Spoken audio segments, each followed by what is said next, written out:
el cual nos va a ayudar a preservar la vida y estabilizar al paciente. Bien, ¿cuáles van a ser los objetivos del soporte vital avanzado? Su visión general sobre el soporte vital avanzado, concretamente van a ser cuáles van a ser los objetivos, los esquemas de actuación, los procedimientos utilizados y las estrategias de los cuidados post-resucitación. Bien, tenemos que tener claro quién puede utilizar y quién puede realizar este soporte vital avanzado. Requiere habilidades y conocimientos especializados, como médicos, paramédicos o enfermeros especializados, ya que este va a llevar destreza y experiencia para garantizar una respuesta rápida. Bien, ¿cuándo se debe realizar? Se debe realizar y se debe implementar situaciones médicas críticas donde las maniobras de reanimación básicas no sean suficientes. Esto puede incluir en paros cardíacos complejos, traumatismos graves, llámese torácicos o craneales, por intoxicaciones severas, entre otras. Bien, tenemos que tener claro antes de iniciar cuál es la diferencia entre un soporte vital avanzado y un soporte vital básico. Aunque ambos tipos de soportes vitales comparten el mismo objetivo, que es fundamentalmente preservar la vida del paciente, existen varias diferencias. El soporte vital avanzado va más allá de maniobras básicas de reanimación, porque vamos a utilizar el DEA. Bien, en las características vamos a precisar un equipo entrenado y adecuado. Debe ser iniciado antes de los 8 minutos. Se debe de insertar el eslabón de la cadena de supervivencia y debemos disponer de un sistema de emergencias médicas lo más cercano posible, ¿no? Como vemos en la imagen, bien, entonces el objetivo del tratamiento va a ser restablecer la circulación y la respiración espontánea. La coordinación. Se necesita al menos 2 reanimadores. Siempre el que tenga más experiencia es el que tiene que dirigir estas maniobras. Prioridades, compresiones torácicas y desfibrilación. Bien, ¿cuál va a ser el algoritmo del sistema del soporte vital avanzado? El primero va a ser revisar la monotonización. Segundo, minimizar las suspensiones de las compresiones. ¿Cuántas compresiones vamos a realizar? 30 compresiones.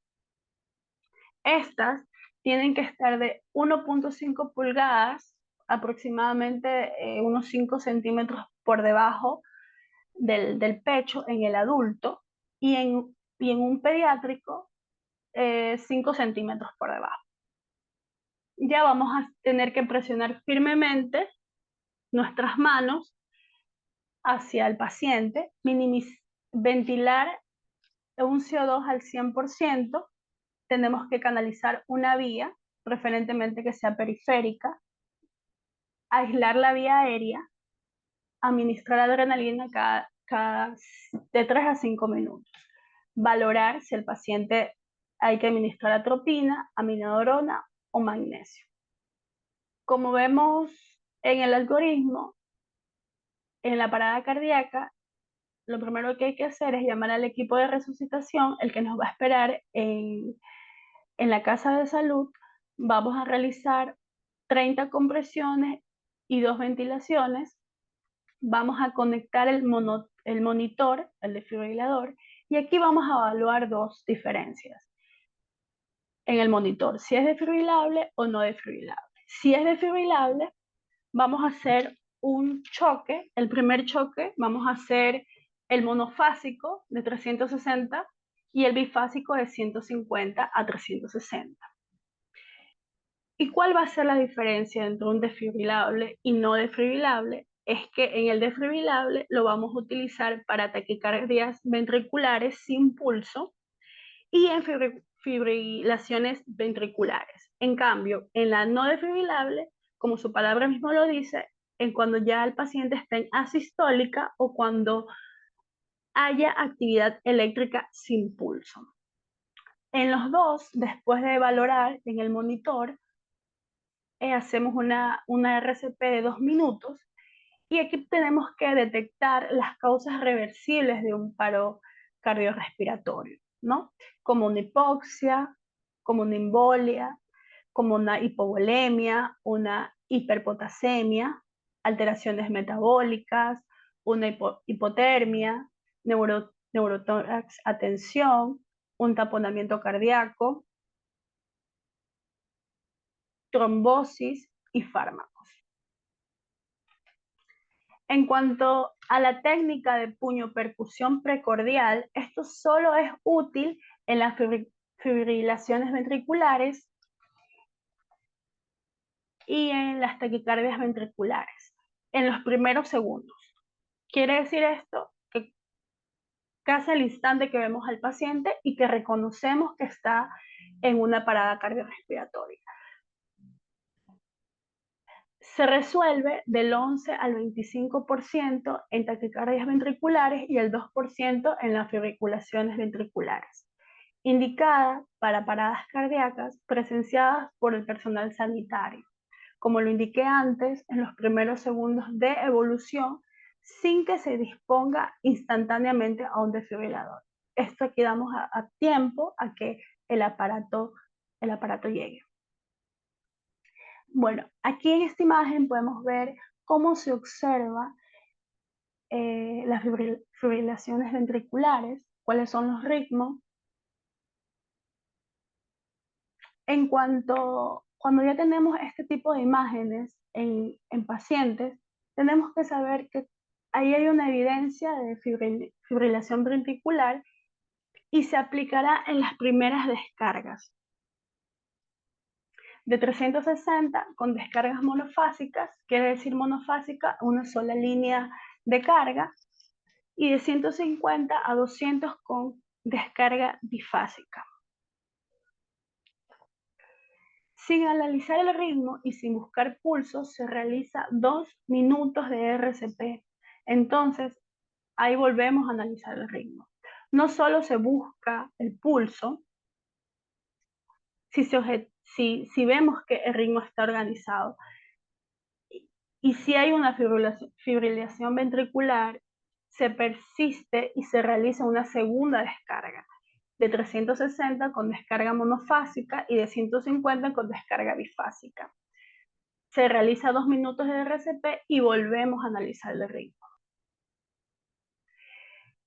Si la fibrilación ventricular o la taquicardia ventricular persiste, en este momento administramos 1 miligramo de adrenalina intravenosa y ahí realizamos la tercera descarga. Dicho esto, hacemos la siguiente descarga, obviamente porque el paciente aún no ha vuelto en sí o no se ha establecido hemodinámicamente. Con la misma energía que hemos indicado anteriormente, de 360 a 150, y realizamos 2 minutos de RCP y volvemos a analizar el ritmo del paciente. Si aún así la fibrilación ventricular o la taquicardia ventricular persiste, administramos 300 miligramos de aminodarona intravenosa y realizamos una cuarta descarga si el paciente no está hemodinámicamente estable, ¿no? Realizamos 2 minutos de RCP y volvemos a analizar el ritmo. Si no disponemos de aminodarona, podemos utilizar lidocaína. En cuanto a las fibrilaciones ventriculares refractarias o recurrentes, puede darse una segunda dosis de aminodarona de 150 miligramos y continuar una perfusión de 24 horas hasta llegar a 900 miligramos. Si se sospecha de una hipomagnesemia, administramos magnesio en forma de sulfato magnesio de 2 gramos, que da igual a 4 cc al 50%. Bien, aquí vemos la secuencia del tratamiento de cómo vamos a utilizar vamos a hacer utilizar los DEA. Vamos a tener primero que nada la parada cardíaca, iniciamos un RCP, llega el desfibrilador, que es el DEA, analizamos el ritmo del paciente. Si vemos que está en asistólica o vemos que está con taquicardia ventricular, damos el primer choque de 360, damos 2 minutos de RCP, de ahí analizamos el ritmo sin compresiones. Ahí paramos, despejamos y damos el segundo choque. Ahí podemos ya ir preparando la adrenalina, administramos la adrenalina, damos 2 minutos más de RCP, siempre y cuando pues, el paciente no ha vuelto hemodinámicamente, y analizamos el ritmo sin compresiones. Volvemos a dar un tercer choque y vamos preparando la aminodaradona mientras que damos 2 minutos de RCP. Analizamos nuevamente el ritmo sin hacer compresiones y damos un cuarto choque.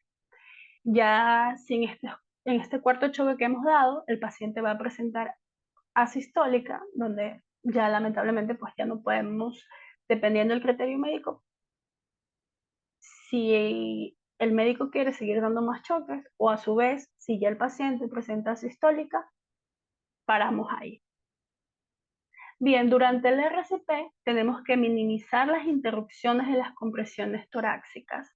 Debemos ventilar con balón mascarilla, con bolsa reservoria conectada a oxígeno de 10 a 15 litros por minuto.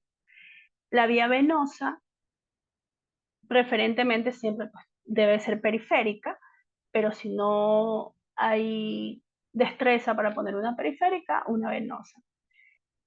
Si se está entrenado, se realiza la intubación endotraqueal o la técnica alternativa que cualquier de los médicos o el personal de salud esté ahí puede utilizarla. Ante el fracaso de la desfibrilación, hay que revisar siempre el contacto del gel, no haya suficiente gel o no haya un buen contacto o no estén bien puestas las posiciones de las placas o a su vez puede ser el desfibrilador, el DEA. Ante una fibrilación ventricular o una taquicardia ventricular, vamos a tener que administrar 3 fármacos. Entre uno de ellos va a estar la adrenalina de 1 miligramo de 3 a 5 minutos, aproximadamente 2 bucles, y la próxima dosis antes del tercer choque. La aminodarona debe emplearse tras 3 desfibrilaciones, sin retrasar la cuarta. Los alcalizantes no están como de rutina, pero nos pueden ayudar si el paciente está con una hiperpotasemia. Nos va a ayudar a las intoxicaciones por antidepresivos tricíclicos o una acidosis metabólica o a su vez cuando haya un pH menor a 7,1.1. Los servicios de emergencia deben valorar siempre una fibrilación ventricular extrahospitalaria de más de 5 minutos de duración o de una antigüedad desconocida, sí que se aplique o no los 2 minutos de RCP antes de efectuar una desfibrilación. Por el contrario, cuando no es desfibrilable, hay que iniciar el RCP durante 2 minutos y evaluar el ritmo. Debemos buscar el pulso solo si que exista o no un ritmo organizado. Porque podemos recordar que en este momento el paciente pues, puede estar sufriendo una taquicardia o una taquipnea. Se debe actuar como si se tratara de una sístole cuando estemos dudosos si puede haber una fibrosis ventricular de gran escala o a su vez simplemente una sistolia. El acceso venoso y la vía aérea como situación previa y la primera dosis lo antes posible, que es la adrenalina de 1 miligramo de 3 a 5 minutos. Seguido de esto, pues podemos dar atropina de 3 miligramos en una dosis única, únicamente cuando ya el paciente esté en asistolia, ¿ya? El DEN, si se preguntan qué es el DEN es una actividad eléctrica sin pulso, ¿ya? Que es lo mismo que asistolia. Ya más adelante vamos a ver una imagen asistólica. En marcapasos solo está justificado si hay una evidencia de alteraciones primarias del propiamente del aparato o conducciones cardíacas. La percusión precordial debe ser de 100 por minuto y puede ser útil en situaciones cuando no se disponga marcapasos. Siempre debemos analizar el ritmo si durante el RCP presenta signos vitales. Si aparece en el momento aparece un ataque taquicardia ventricular, una fibrosis ventricular, se pasa a un bloque izquierdo. Bien, aquí podemos ver las imágenes más frecuentes en una sistolia. Como sabemos, la sistolia la vamos a valorar con un EKG con ausencia de una actividad eléctrica, por eso tiene su nombre asistólica, presencias aisladas de P, no va a haber ondas P por ningún lado. Vemos en la segunda imagen una pseudo P, pero bueno, eso no, de P no tiene nada, pero por ahí parece. Y el ritmo va a ser agónico, más frecuente en las RCP hospitalarias que en las extrahospitalarias. Eso es más frecuente. La expresión final de una fibrilación ventricular no se resuelve y escasas posibilidades de recuperación, salvo en consecuencias de una bradiarritmia. Es poco probable, pero sí se puede dar en ciertos pacientes. La puñopercusión, cuando ya el paciente está en asistolia, puede ser útil siempre y cuando sea precozmente. Como lo dije al inicio de la charla, cuando el paciente esté en asistolia, sea en cuestiones de segundos, de 1 a 2 segundos, 3 segundos puede servir esta maniobra, puño-percusión. Poco probable tras un periodo de una RCP básica, eso es poco probable, pero puede darse también. La fibrilación ventricular puede ser confundida con asistolia por diferentes factores. Uno de ellos puede ser por un fallo de equipo, puede que el equipo esté malo, muchas veces no está actualizado, muchas veces ya está viejo, o muchas veces ya también está reparado muchas veces y ya el equipo está obsoleto. Por una amplificación de escasa de la EKG, que también se da lo mismo. A veces hay muchos EKG que ya están obsoletos, que están antiguos, artefactos por movimiento y mala proyección de las ondas de la fibrilación ventricular en derivaciones seleccionadas. No obstante, si la causa no es técnica, no debemos cambiar la pauta, ya que una fibrilación ventricular de grado fino tiende a hallar un tratamiento, una asistolia, hasta que ésta se manifieste. En cuanto a una asistolia refractaria, el empleo del marcapasos, sea este transcutáneo o endocavitario, solo se debe considerarse cuando se ha detectado una actividad eléctrica. ¿Cómo nos damos cuenta de eso? Porque vamos a ver una onda P en un EKG o esporádicos complejos QRS. Que sean estos posibles de una alteración primaria del ritmo como responsable de una sistolia, ¿no? Siempre debemos pensar de eso, ¿no? De una posible alteración primaria.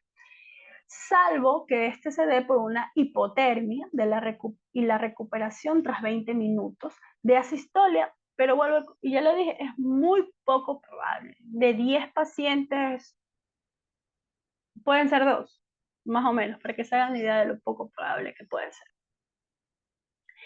Bien, en cualquier parada cardíaca debemos siempre tener claro y descartar las posibles causas reversibles, como lo conocemos en medicina, las 4H y las 4T. ¿Cuáles son las 4H? Una hipoxia, una hipovolemia, una neumotórax atención, tóxicos, fármacos, y las 4T, una hipo, metabólicos, una hipotermia, un taponamiento cardíaco y trombosis, sea esta coronaria o sea pulmonar. Bien, esto es importante, los manejos dentro de las 4 primeras horas. En cuanto a la hipoxia, debemos ventilar al paciente con CO2 de 85 al 100%. No podemos hiperventilar al paciente porque ya sabemos el daño cerebral que le podemos causar, ¿no? Vigilar la calidad. Aquí tiene mucho que ver la calidad de ventilación que le damos al paciente. Tenemos que valorar la hipovolemia secundaria a una hemorragia, el aporte, el aporte de volumen intravenoso, sobre todo no glucosado. La hiper y la hipopotasemia metabólica debemos sospechar clínicamente por diagnósticos analíticos, ¿ya? Eso es muy importante, ya que le ponemos la vía para administrar los fármacos, también debemos sacar muestras para llevar analíticas, ¿no? Y así poder valorar cuál es el estado del paciente. El cloruro de calcio al 10% por 10 ml está indicado en pacientes con hiperpotasemia, tóxicas a la hipocalcemia o las intoxicaciones por antagonismo de calcio. Y en cuanto a la hipotermia, es fácil diagnóstico porque podemos observar cuando un paciente está hipotérmico, como médicos lo saben, el paciente está sudoroso, está pálido, y su pronóstico es específico en estos pacientes. En cuanto al manejo de las 4T, que es el neumotórax atención, el diagnóstico es 100% clínico. Lo vamos a manejar con la descompresión con un angiocatéter seguido al tubo de drenaje torácico, porque debemos de drenar todo lo que hay en la cavidad. El taponamiento cardíaco, diagnóstico, perdón, el taponamiento cardíaco, que es un diagnóstico difícil en estos pacientes,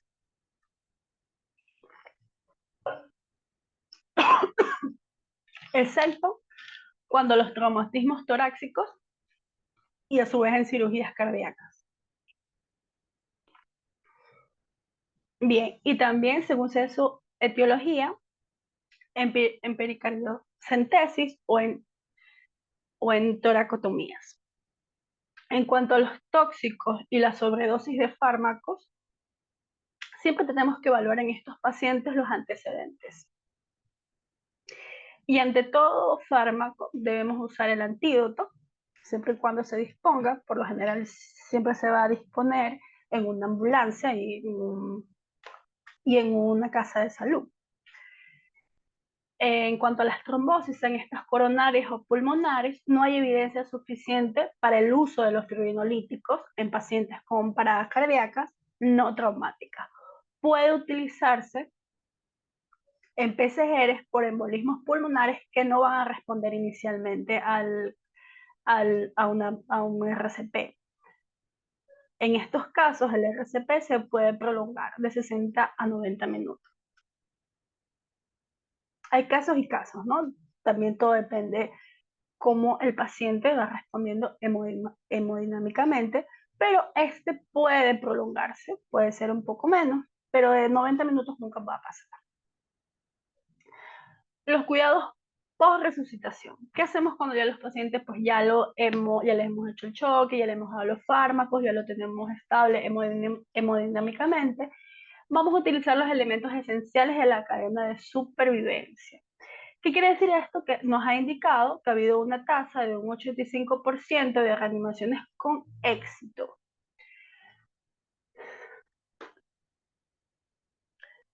En el Reino Unido nos indica que el 30% de estos pacientes han ingresado en UCI por una por una parada cardiorrespiratoria y pueden ser dados de alta a su domicilio. Bueno, aquí estamos hablando de Reino Unido, primer mundo, ¿no? Pero en América Latina, en países subdesarrollados, no es ese pronóstico, ¿no? Por lo general, estos pacientes que ya han tenido una parada cardiorrespiratoria, ya son pacientes que han tenido enfermedades de base y muchas veces después de la resucitación, muchas veces van a UCI, su estadía hospitalaria es mucho más prolongada.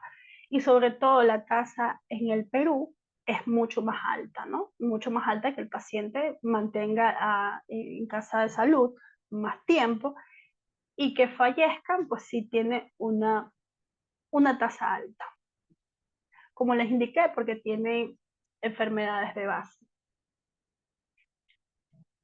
En los cuidados post-resucitatorios se inicia una vez recuperado el latido eficaz. Bueno, las fases van a ser dos. Básicamente los cuidados intensivos prolongados, cuidados inmediatos, como ya sabemos, estabilización, mucho mejor con todos los aparatos, el triaje y el traslado asistido. En situaciones en que la fase post-resucitación es importante saber, como ya les dije, pues no, muchas veces estos pacientes tienen patologías fundamentales, patologías de base, causas desencadenantes, enfermedades asociadas, complicaciones en el momento del RCP y síndromes post-resucitación que puede existir, ¿no? Por eso es importante que el RCP pues, se dé eficazmente y sobre todo de una persona experta, más aún no excediendo con la sobredosis de administración de fármacos. El fracaso multiorgánico es mucho de ellos en el síndrome, cuando ya se está dando la posresucitación, ¿no? Más que nada, siempre va a haber un fracaso neurológico, encefalopatía, que es lo más usual, en cuanto también en el sistema circulatorio, van a haber arritmias recurrentes, va a haber un shock distributivo, va a haber un bajo gasto de shock cardiogénico, edema agudo de pulmón. A niveles respiratorios podemos observar neumonías por broncoaspiraciones. Ese síndrome se da mucho, ya que las broncoaspiraciones conllevan muchas veces al fallecimiento del paciente, ¿no? Podemos también observar que puede haber el síndrome de estrés respiratorio, podemos también tener en la parte renal, fracaso renal agudo, a nivel digestivo podemos tener hemorragias digestivas altas, podemos tener enteritis isquémicas, podemos tener fallo hepático fulminante. Y en cuanto a lo que es hematología, podemos tener coagulaciones intravasculares diseminadas, ¿no? Todo esto relativamente ya lleva a un fracaso del paciente, ¿no? ¿Y cuáles van a ser los objetivos de los cuidados inmediatos? Prevenir y tratar la parada cardiorrespiratoria recurrente, optimizar la oxigenación y la ventilación. Recordemos que esto es muy importante porque si damos una excesiva ventilación, que causamos una hiperventilación y vamos a causar daño cerebral al paciente. Mantener una adecuada presión de perfusión tisular, evitar y tratar todo lo que contribuya a incrementar la lesión cerebral, eso es lo más importante, causar menos daño al paciente. En medio del extrahospitalario, clasificar al paciente para decidir cómo efectuar el traslado. Eso es muy importante. Siempre trasladar al paciente a una casa de salud donde sea lo más óptimo posible para él.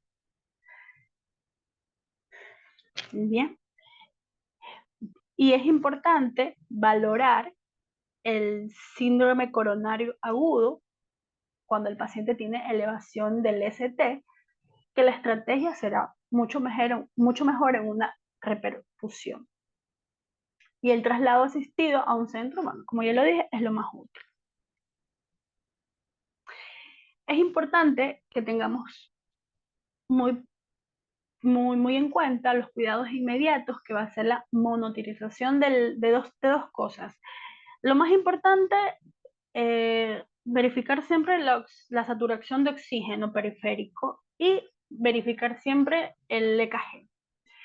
Que el paciente esté consciente, tener dar una muy buena oxigenoterapia, valorar las indicaciones de la intubación. Bueno, más adelante vamos a ver qué tipo de intubación podemos utilizar, dependiendo.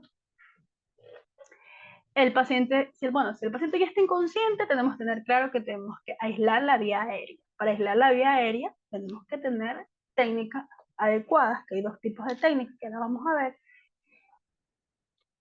Disponibilidad de la vena, que la vía periférica o la vía venosa sea estable. El mantenimiento de una taquicardia auricular multifocal suficiente. Controlar convulsiones si aparece, que puede ser el caso. Recordemos que cuando el paciente está en una parada cardiorrespiratoria, todo puede pasar. Valorar el EKG de 12 derivaciones extrahospitalario, un triaje de traslado, recogida de datos, eso es muy importante, ya que bueno, la recogida de datos pues, nos puede ayudar. Muchas veces cuando encontramos a un paciente inconsciente, puede en sus cosas personales indicarnos muchas cosas. Podemos ver, a veces los pacientes pueden llevar su tarjeta médica, pueden llevar medicación, nos podemos guiar, o si el familiar está, si el paciente está con un familiar. Entonces, la recogida de datos es muy importante en cuanto a la transferencia del paciente. Bueno, es importante, como ya les mencioné, monitorizar al paciente, estabilización del paciente, evaluar el paciente, controlar su nivel de hiperglucemia. ¿Por qué evaluar el control de hiperglucemia? Porque en el momento que nosotros damos los fármacos, puede que estemos, como administramos con cloruro de sodio, el cloruro nos puede aumentar la glicemia, más los fármacos. Como les dije, todo puede pasar en una parada cardiorrespiratoria y la hiperglucemia se da en más del 80% de los casos de los pacientes. Entonces, todo eso debemos vigilar, ¿no? Como no vamos a estar solos en un soporte vital avanzado, vamos a estar trabajando en equipo. Mientras el uno hace el RCP, mientras que la enfermera o el asistente está sacando la analítica, el otro puede estar controlando la glicemia, hay que controlar las convulsiones, cuántas convulsiones le da, cómo son las convulsiones, valorar mucho la temperatura, porque se puede tratar de una hipertermia. En pacientes en coma, posparadas por, por fibrilaciones ventriculares extrahospitalarias, se recomienda una hipotermia de 32 a 34 grados durante las 12 a 24 horas, que probablemente también sea útil en la parada cardiorrespiratoria hospitalaria o sea esta de otro origen. En cuanto a la hiperglucemia, en el momento del RCP, experimentalmente la hiperglucemia empeora en los edemas cerebrales post-isquémicos, empeora. La hiperglicemia en la parada cardiorrespiratoria se acompaña de mayor mortalidad y más daños neurológicos. ¿Ya? Entonces hay que valorar mucho la glicemia. En pacientes críticos se ha comprobado un mejor pronóstico con el control estricto de la glicemia, pero debemos tener claro que sea paciente crítico o no paciente crítico, debemos controlar la glicemia, sí o sí, porque el paciente puede estar estable y de un momento a otro puede estar en un momento crítico. ¿Por qué? Porque no hemos valorado temperatura, no hemos valorado signos vitales. En cuanto a las compresiones torácicas de alta calidad, tenemos tres puntos claros. Víctima, boca arriba, superficie siempre firme y plana. ¿Por qué firme y plana? Porque vamos a realizar las compresiones. Que las compresiones tienen que ser efectivas, deben de ser firmes. El talón de la mano sobre el centro del tórax del paciente en la mitad inferior del esternón. Como ya lo mencioné, de 5 centímetros en el adulto y de 4 centímetros para un paciente pediátrico. 1.5 pulgadas y comprimimos el pecho, el talón de la otra mano por encima de la primera. Los brazos siempre deben de estar firmes, hombros directos sobre las manos. Si las manos no llegan a ser firmes, los brazos no llegan a ser firmes, no van a ser buenas compresiones, no va a ser óptimas las compresiones y por ende no va a haber un buen RCP y todo conlleva a un mal pronóstico. Las frecuencias de 100 a 120 por minuto, la profundidad, como ya le dije, de 5 centímetros, vamos a tener una expansión torácica y reducir al mínimo las interrupciones de las compresiones. Cambiar de reanimador cada 2 minutos para evitar la fatiga. Recordemos que el paciente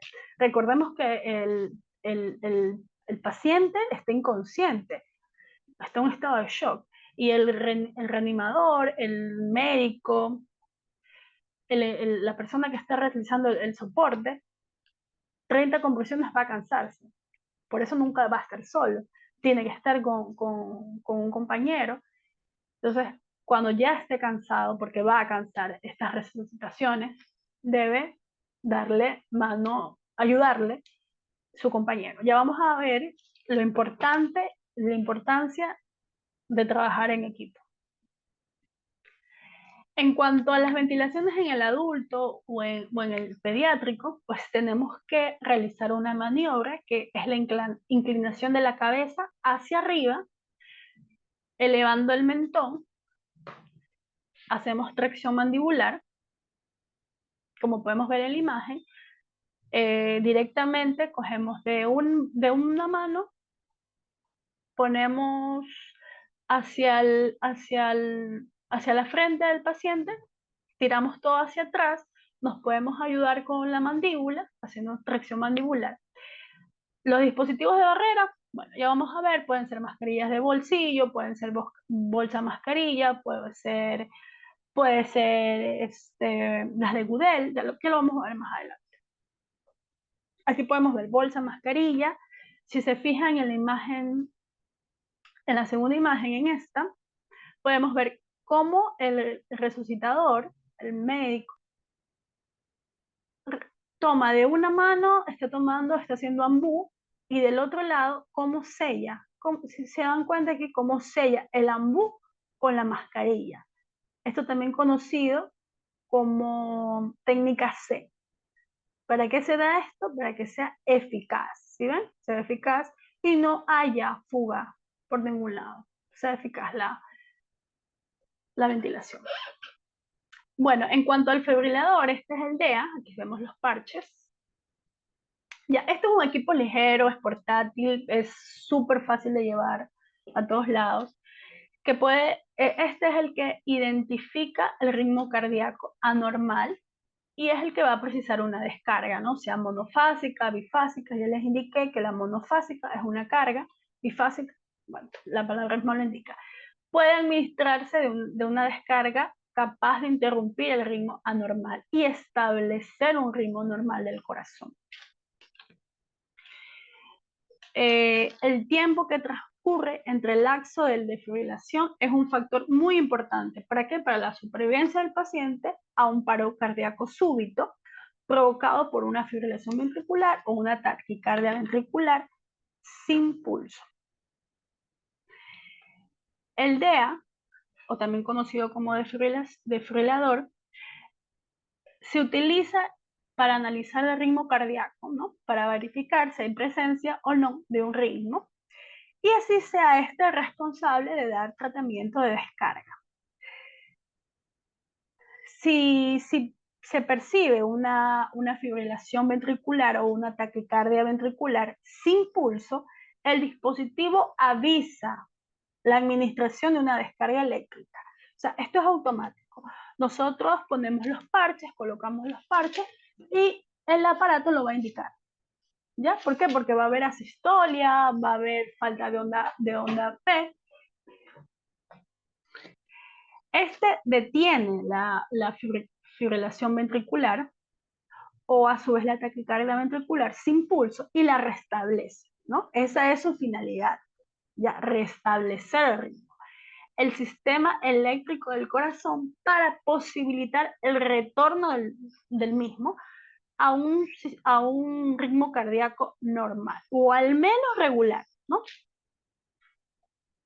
La colocación de los parches, esto es muy importante, la colocación de los parches, porque muchas veces no está bien puesto la colocación de los parches y pensamos que el aparato no vale, o muchas veces no nos percatamos y no ponemos el suficiente gel. ¿Ya? ¿Cómo vamos a poner los parches? El primer parche lo vamos a poner, como vemos aquí en la imagen, ¿ya? En la parte anterolateral, ¿ya? Anterolateral, que viene a ser el negativo, perdón, este aquí, ¿ya? Este de aquí, sí. Debajo de la clavícula, ay, no, moví, perdón. Por debajo del pezón, por debajo de la clavícula derecha, por debajo del pezón izquierdo, con el borde superior del parche, aproximadamente de 7 a 8 centímetros por debajo de la axila. Y el otro parche lo vamos a poner en la parte anteroposterior, del lado izquierdo del tórax, entre el ésterno y el pecho, del lado izquierdo de la espalda, ¿no? Ahí podemos ver que el uno es negativo, el otro es positivo. Bien, aquí observamos un cagnógrafo, ¿ya? ¿Cuál es la importancia del cagnógrafo? Bueno, ahí podemos observar que hay una fibrilación ventricular. No tenemos complejo QRS. Si vemos, es una línea plana. Recordamos que el EKG tiene sus complejos, tiene sus ondas, y como vemos no tiene complejos QRS, no tiene ondas P y solo se notan ondas irregulares, dando así como aparentemente utilizar ya un DA urgente, pues, ¿no? Porque vemos que está irregular. Este aparatito que vemos aquí es el cagnógrafo.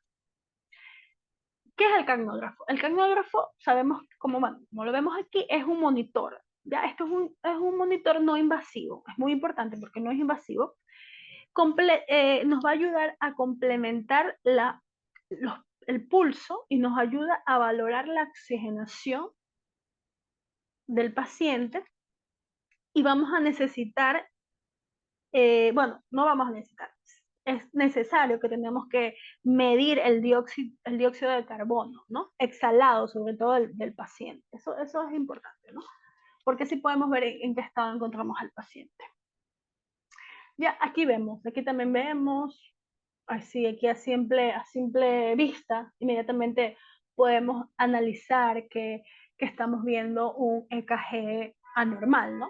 Podemos ver la parte de aquí es que está monomórfica, este cambio está polimórfica, ¿no? Aquí hay una taquicardia ventricular sin pulso, ¿ya? Sin pulso, hay complejos anchos, irregulares, altos, bajos, al menos en este, como dice lo decimos, ¿no? Lo dijimos, perdón, polimórficas, ¿no? Va, viene el ritmo, complejos anchos, irregulares. Ya, aquí podemos ver, ¿no? Este es el cagnógrafo, como ya les dije, no es invasivo, nos ayuda a analizar mejor la ventilación del paciente, nos ayuda también a las perfusiones del paciente, y sobre todo con la oxigenación del paciente, ¿no? Y aquí el paciente pues está en asistolia. Con la asistolia, como vemos, ¿no? Es una línea plana en el monitor, o sea, no podemos perdernos. Y el paciente cuando está en asistolia, ¿qué debemos hacer? ¿Qué debemos hacer? Ya es mejor no hacer nada, porque no ha funcionado, no ha sido de buena calidad las compresiones, no hemos administrado bien o simplemente hemos hecho todo bien, todo muy bien, hemos administrado, hemos hecho el RCP, hemos hecho las dos insuflaciones, todo muy bien, hemos hecho las descargas, pero simplemente el paciente está crítico, simplemente ha tenido enfermedades de base y ya cuando ya está en asistolia, ya hay parada cardiorrespiratoria y no podemos hacer más porque no hemos podido recuperar el ritmo cardíaco. Entonces ahí ya el corazón está parado, no hay ritmo, no hay nada. Bueno, en cuanto a las recomendaciones debemos saber que la calidad del RCP es muy importante, sea este para un RCP básico, mucho más aún avanzado. Debemos comprimir fuerte, 5 centímetros, lo más rápido que podamos, pero el no rápido quiere decir apurado, no, de calidad. Permitir una muy buena expansión torácica compleja. Reducir el mínimo de interrupciones de las compresiones. Si estamos cansados, pedirlas al compañero. Y no pedirlo, ya lo vamos a ver, eso tiene que ser en equipo. Evitar una ventilación excesiva. ¿Por qué? Por el daño cerebral. Cambiar el compresor cada 2 minutos. Si está cansado o se siente fatigado, cambiarlo, ayudarnos. Si no se utiliza dispositivos avanzados para la vía aérea, hacer una buena relación compresión 30-20, 32, perdón. 30 compresiones y 2 insuflaciones. Utilizar el capnógrafo, como ya les indiqué para qué sirve, que es muy importante, perfusión y nos ayuda con la oxigenación del paciente. Valorar la presión intracraniana, ¿no? Si la presión en fase de relajación está en diástola o en sístole, ¿no? Intentar siempre mejorar la calidad del RCP, siempre. La energía, la descarga para la desfibrilación, como sabemos hay dos, bifásicas y monofásicas. Bueno, van a ser siempre recomendaciones de los fabricantes. Hay de 120, 200, 220. Bueno, eso va cambiando mucho un poco los aparatos, ¿no? Si se desconoce, siempre usar el valor máximo disponible, siempre. Recordemos que lo que necesitamos es darle una descarga potente al corazón para que vuelva nuevamente al ritmo. Y las posteriores deben ser equivalentes y se pueden considerarse la administración, o sea, volver a repetirla si es necesario, ¿no? Y la monofásica de 360 joules. Bien, en cuanto al retorno de circulación espontánea, una vez que ya tengamos retorno circulatorio espontáneo, los proveedores comienzan la atención postcardíaca, enfocándose en el apoyo de funciones neurológicas, ya que es muy importante, que están incluidas en la gestión de temperatura dirigida a la circulación, ¿no? Incluyendo todas las posibilidades de que pueda haber una oclusión coronaria aguda, ¿ya? ¿Qué quiere decir esto? Que puede haber un infarto del miocardio. ¿Y cómo nos damos cuenta que hay un infarto del miocardio? Porque todo el tiempo vamos a tener controlado al paciente, lo vamos a tener monitorizado. Entonces, al tenerlo con monitores, pues nos vamos a dar cuenta que el paciente va a estar en arritmia, va a estar en taquicardia, va a estar en un shock, ¿ya? El soporte del equilibrio de los líquidos es muy importante, ¿ya? Porque el paciente puede estar eh, con demasiados fluidos y ustedes saben que esto lleva a serios y graves problemas, ¿no? La oxigenación es muy importante, la ventilación también. ¿Cuándo deben detenerse los esfuerzos de reanimación? ¿No? Ya cuando vemos en el monitor, cuando el paciente está en asistolia, la decisión final de detener los esfuerzos de reanimación, nunca pueden descansar un solo paramédico. Con la duración de los esfuerzos de reanimación no se debe, o sea, debemos, si es el uno, descansa el uno, inmediatamente el otro. El entorno extrahospitalario, el cese de los esfuerzos de reanimación en adultos, debe seguir criterios específicos, ¿no? Como les dije, ¿no?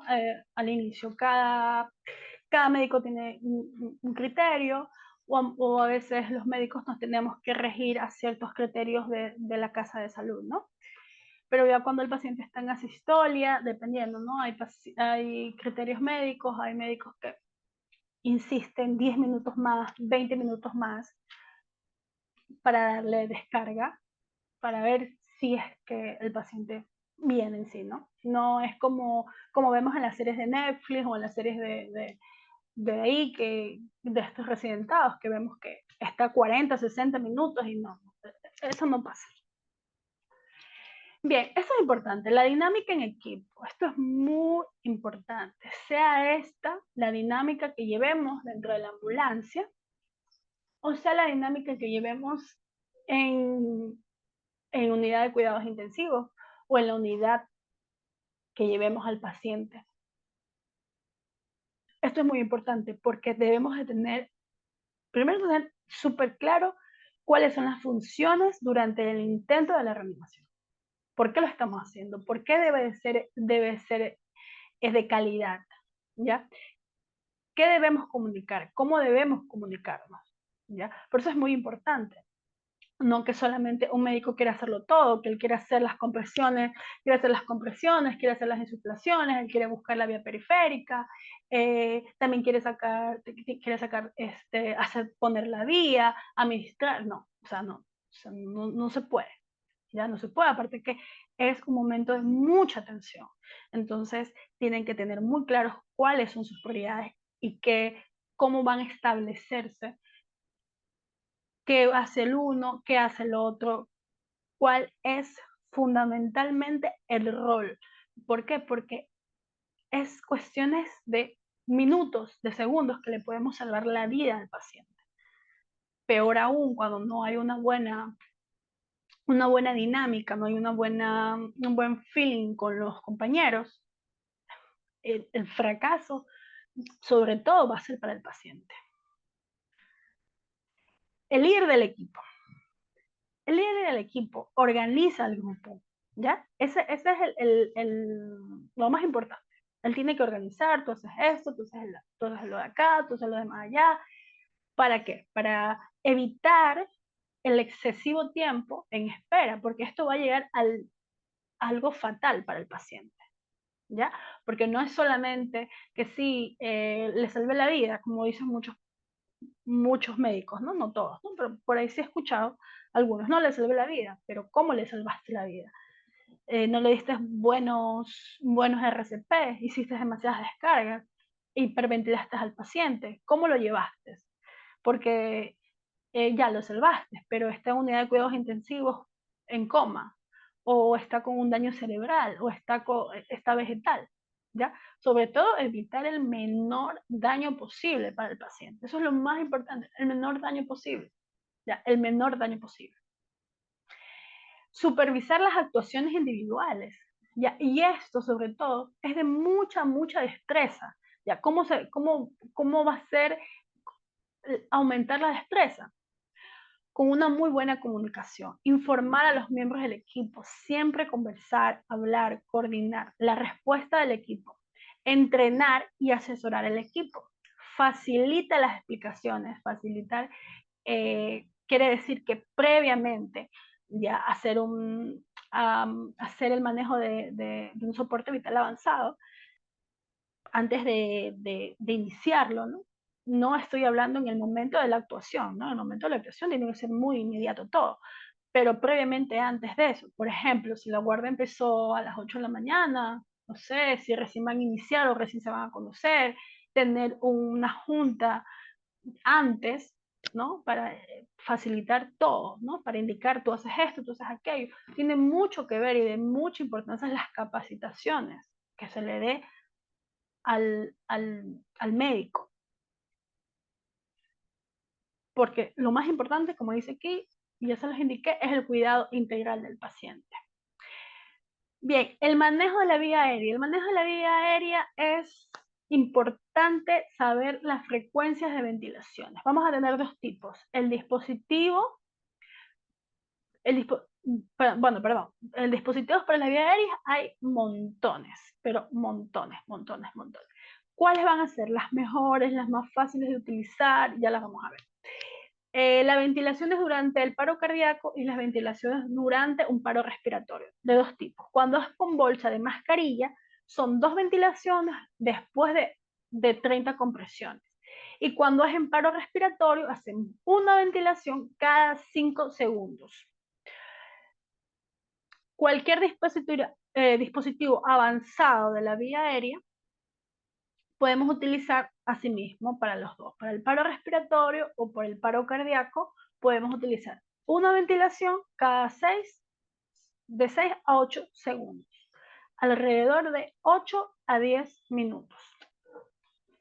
Bien, aquí vemos estas cánulas, que son cánulas orofaringeas o también conocidas cánulas de Wells, o también se conocen como cánulas de Mayo. Bueno, Estos son los 3 nombres más comunes que conocen a este tipo de dispositivos. Como podemos ver, hay por mediciones, estas más chiquititas son hasta para pacientes neonatos, para pediátricos, adultos, y lo vamos a distinguir por colores.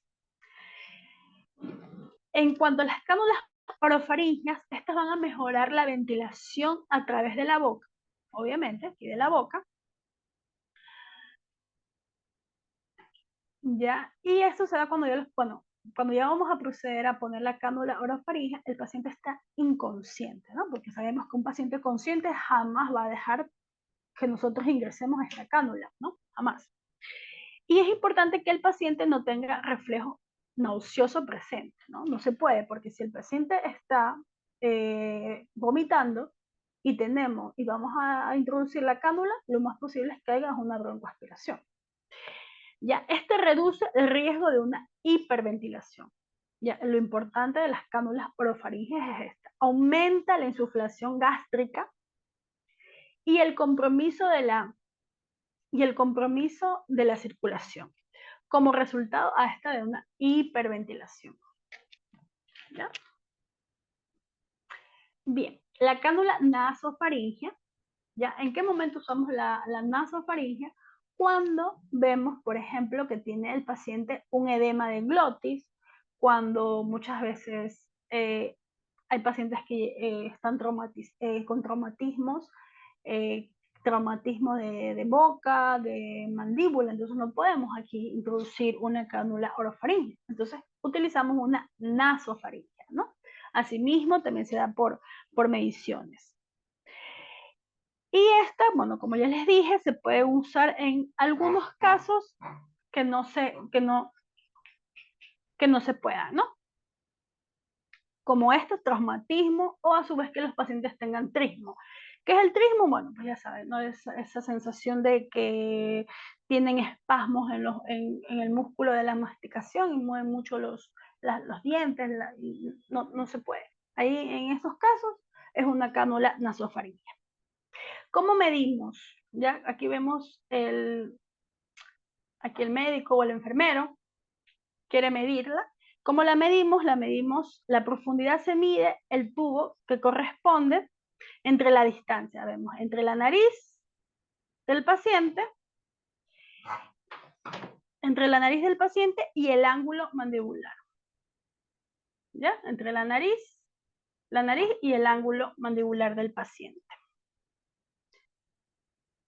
Bien, aquí también vemos un dispositivo avanzado de la vía aérea, la que más se utiliza, que disminuye mucho mejor el riesgo de aspiración, es la mascarilla laríngea, ¿no? Esta mascarilla es muy fácil, como la vemos aquí.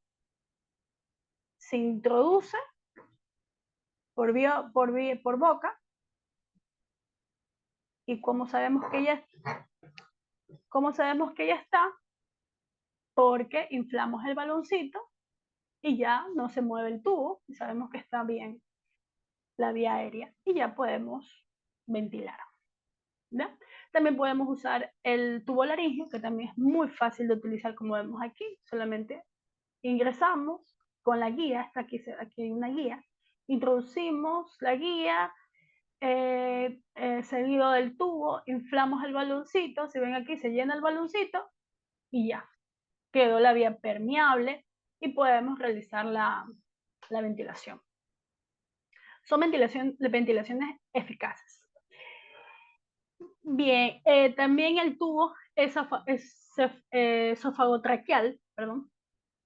Este tubo sí es para, para ciertos profesionales que tengan el manejo de la vía aérea, sean muy, muy, muy expertos. Bien, en cuanto a las probabilidades de supervivencia, tenemos, bueno, ya lo comenté, ¿no?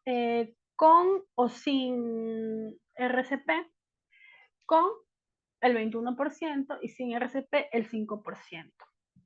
Tenemos que tener claro, antes de irnos, de la reducción de las secuelas neurológicas. Ya lo dije, es muy importante la rapidez y la eficacia, sobre todo, que demos, ¿no? Para reducir las secuelas adversas, secuelas que muchas veces ya no van a ser irreversibles. la optimización de la perfusión cerebral, especialmente durante el paro cardíaco, ¿no? Disminuir el mayor daño que se pueda. Y mejorar las tasas de supervivencia, como aquí lo vemos, ¿no? Uno de los beneficios más significativos van a ser el impacto directo que hagamos en la tasa de supervivencia, la combinación y las intervenciones avanzadas. O sea, es muy importante que siempre las actualizaciones, porque no sabemos si pueden cambiar ciertos funcionamientos del DEA. Recordemos que los fabricantes suelen cambiar muchas cosas. Entonces, si ante un peligro eminente que tenemos un paciente con una parada cardiorrespiratoria y no sabemos el manejo, que las garantías de la recuperación sean mucho más efectivas. Eso es lo más importante. Y en cuanto al soporte vital avanzado en pediátricos, brevemente les puedo decir que su enfoque es mucho más delicado y es mucho más adaptado, ya que son básicamente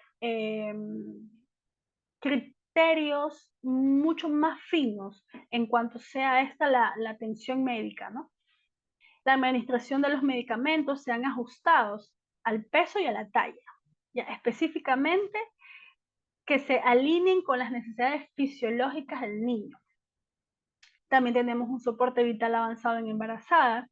Recordemos que la gestación añade un sinnúmero de situaciones adicionales y complejas, sobre todo cuando estamos en situaciones de emergencia, sobre todo en un soporte vital avanzado.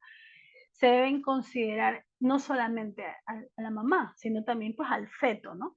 Desde una gestión muy avanzada para garantizar una buena vía aérea hasta una muy buena monitorización, no solamente para la mamá, sino también para el feto, ¿no? Para evitar que haya daño a nivel placentario. El soporte vital en ancianos, la atención para ancianos durante situaciones críticas implica un enfoque muy particular, ya que están asociados a ciertas enfermedades de base mucho más complejas y abarca enfermedades mucho más crónicas, hasta la adaptación de técnicas de reanimación frágiles, ¿no? No podemos hacer 30 compresiones, compararlas con un paciente de 30 años para un paciente de 80. O sea, podemos llegar a hacer algún tipo de daño a nivel de tórax. Bueno, sin más nada que decirles, espero que les haya ayudado y servido muchísimo esta capacitación. Muchísimas gracias por su tiempo y nos estaremos viendo en una próxima sesión. Gracias, hasta luego.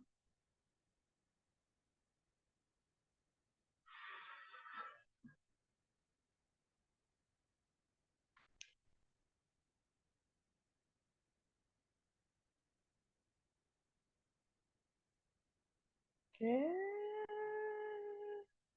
Wow.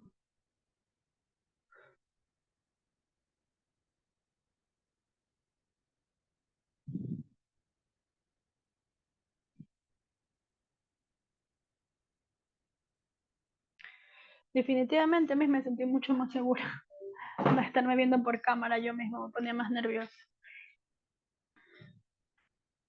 Y mañana mismo llevo mi